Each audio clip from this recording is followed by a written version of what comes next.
Welcome to Dodger Blue Dream Daily. I'm Richard Parks III. Today's episode, Save the Dawgz.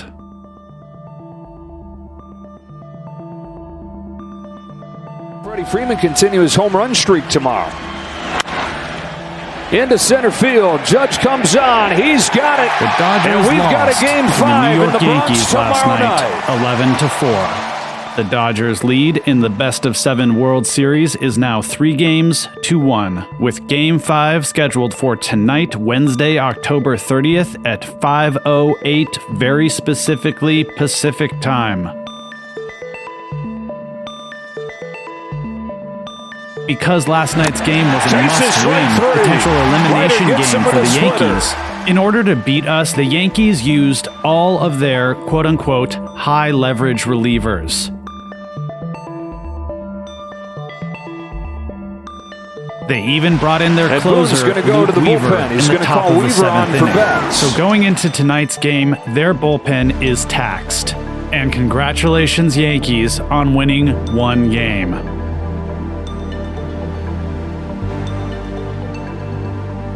Bases loaded, 2 out.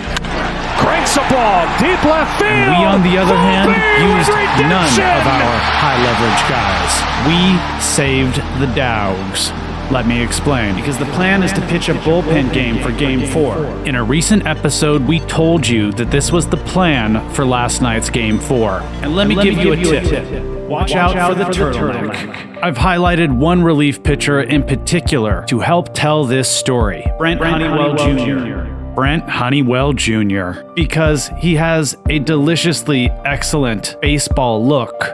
Curly, styled, long in back, mullet haircut, always wearing a Dodger blue turtleneck under his jersey. And lately, he's been rocking a gold chain.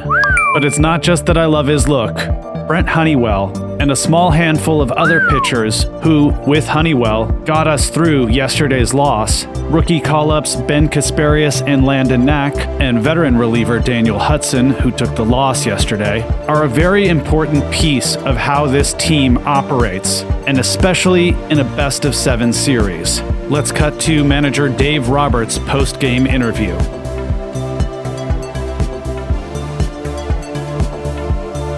Choice number one is to win tonight, but since that didn't happen, I don't mean this to sound flip. Did this outcome in terms of pitching play out as well as you could hope? Absolutely. We knew it was a bullpen game, and as far as outcomes, to have 6 guys in your pen that are as you know good, from listening rested, to this show, the Dodgers are very short on starting pitching. Our rotation has suffered a historic amount of injuries this year. This was my top concern heading into the postseason and this World Series.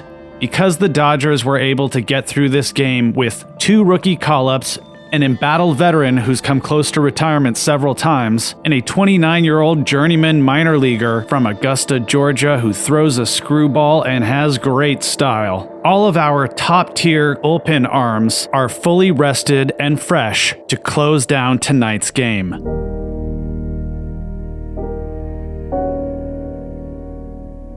Little story for you, all right?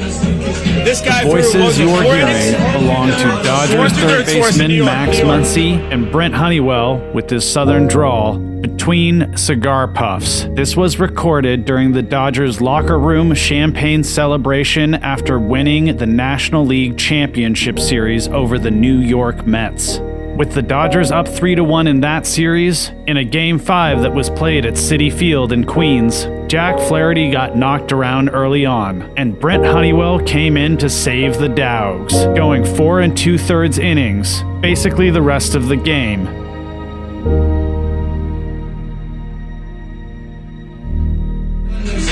He came out of the game. What did I tell you? How did Honeywell win us Game 6 by pitching in Game 5? A game that the Dodgers lost. Well, sometimes it kind of makes sense to lose a game to win a series.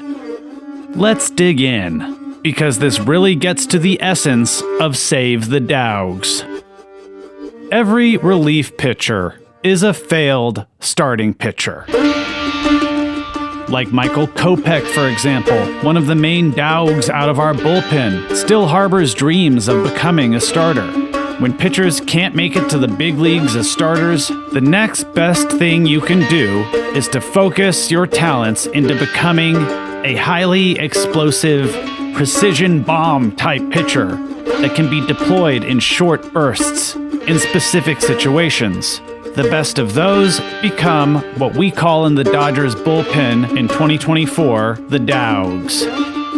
So, to continue the sort of half-baked military battle metaphor going on here, Brent Honeywell and the other guys we used last night were essentially throwing themselves on the grenade of the Yankees offense, which was finally showing signs of life after a period of dormancy. Up to last night, the Yanks hadn't had a lead in this series since Freddie's grand slam walk-off home run in Game 1. So when they finally got a lead last night, the Yankees started using all of their best bullets. And in order to beat us last night, they've deployed basically all of their weapons to keep our bats at bay. We, on the other hand, have been stockpiling, and that's the situation going into Game 5 tonight. Another must-win elimination game for the Yankees. But as we're up 3-1, and our 3 starting pitchers are now able to start on rest, we really like our chances.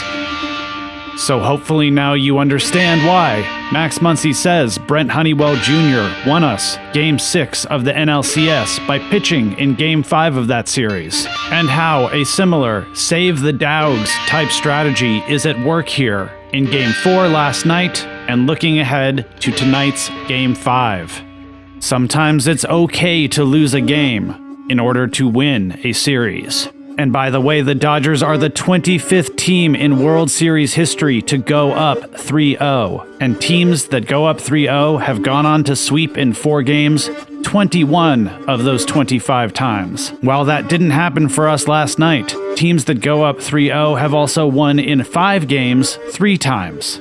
And no World Series that has started 3-0 has ever gone to a 6th or 7th game. But, you know, job's not finished. Job's not finished. Next, let's dig into tonight's pitching matchup. No, I don't think so.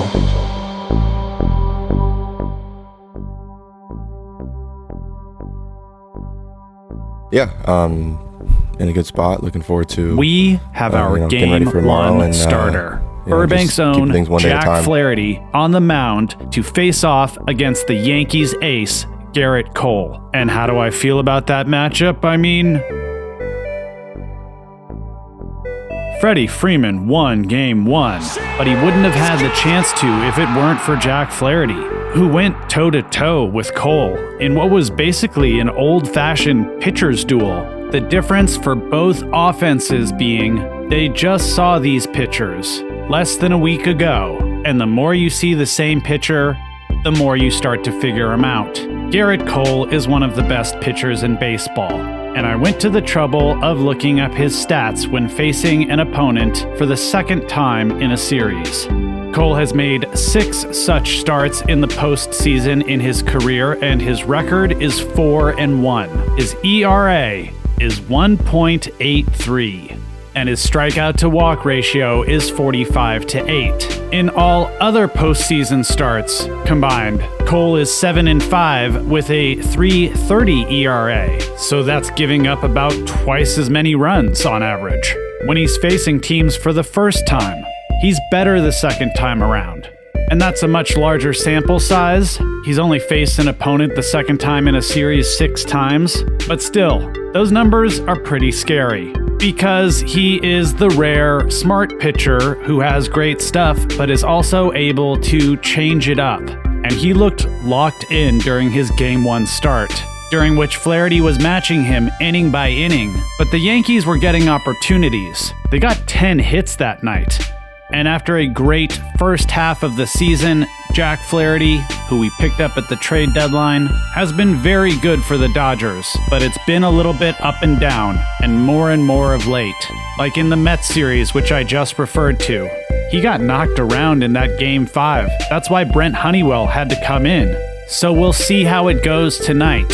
But it all just goes to underline how important it is that last night we were able to save the Dawgz. With 6 guys fully rested, waiting in the pen, that's potentially 6 innings of high leverage work from our Dawgz that we could use tonight. So that flexibility is key, or what Dodgers president of baseball operations Andrew Friedman likes to refer to as optionality. For ultimum optionality, always save the Dawgz. And by the way, Freddie Freeman.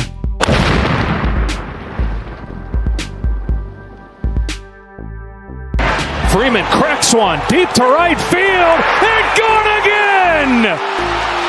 4 home runs Freddie in 4 Freeman consecutive games in the World of this Series. World Series. And if you go all the way back to the 2021 World Series, Freddie has homered in 6 consecutive Fall Classic games. Let's hope that Freddie and the rest of our lineup can get to Cole, get some runs on the board, a few solid innings of work from Jay Flair, and we'll let the Dawgz carry us to the promised land.